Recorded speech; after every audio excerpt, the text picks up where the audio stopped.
Welcome friends, welcome back to the kitchen, welcome back to Cocktails After Dark. Today we're going to do another cocktail out of this book called Drinks Long and Short by Nina Toye and A.H. Adair. One of the very interesting things at the beginning though that I think is kind of strange is that they have a foreword written by someone who was famous in the time period, Marcel Buster, who wrote a lot of cookbooks, a lot of French cooking cookbooks. And in the foreword he says, I should state here now, without any further delay, and emphatically, that as a wine drinker and a gourmet, I disapprove of cocktails. So it starts out right at the beginning that this guy does not like cocktails. He goes on to say, I specially disapprove of the English concoctions called, for no reason whatsoever, cocktails, and served 2 minutes before dinner. And so that reasoning around the word cocktail comes up several times in this book, that no one seems to know what cocktail actually means. And that mystery of what cocktail actually means persists today. There's lots of rumor and innuendo about what it might mean, but no one can actually definitively say what cocktail means. Now this book is for having a large cocktail party. And as such, a lot of the cocktails are meant to be made in pitchers that you would then ice and serve to your guests as they need them, which would keep you from having to mix them as your guests want them, leaving you more time to entertain.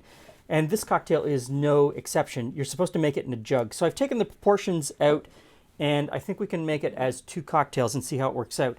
Calls for whiskey, and of course, in keeping with what this book is, it doesn't tell you what kind of whiskey. So I'm using Canadian Club, which in 1930 would have been and was a huge whiskey at the time. It next calls for fill up with any strongly flavored sweet liqueur, Grand Marnier, Cointreau, or a Curaçao. So I'm going to choose a dry Curaçao. We'll see how that works out. And so 1 part dry Curaçao.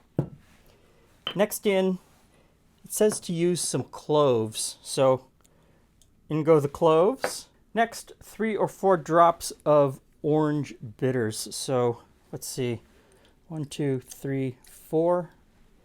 See how that goes. Although that's supposed to be 4 drops for the entire jug.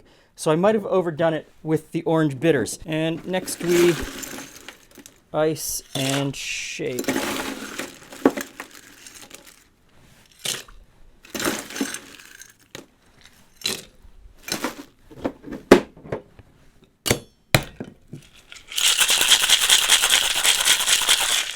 Okay, got 2 glasses iced, and let's see if I can divide this evenly.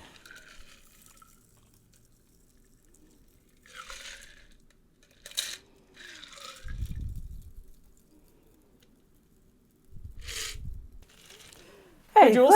Hey, friends. So this is a bit of a wild card. Okay. It's called the Duppy. Okay, the Duppy. I should have looked that up.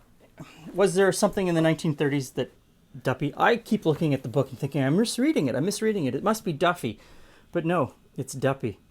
Could be Duppy. It's going to be a bit of a wild card. Okay, I'm wondering, what are the... I see there's little floaty, like little bits in there. What is that? Clove. That's unusual. Yeah. Okay. So...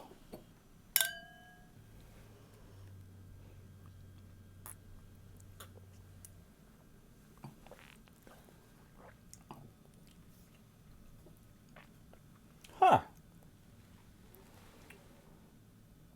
You're not convinced. I was worried about the clove. Yeah, but I imagine if you made it in a large container and left the cloves in it for a long time, it would be... yeah, who knows? But it's a spicy... Not spicy, but the cloves add like a... They're in there. There's a note in there, Yeah, isn't there? like it adds a twist to the flavor of it. It's quite interesting. I kind of like that, which sends my mind whirling. The cocktails in this book, as much as this book is very straightforward in how you should be setting up your cocktail party and the things that you should do and all of that, the cocktails themselves are they're more descriptive than prescriptive. Yes.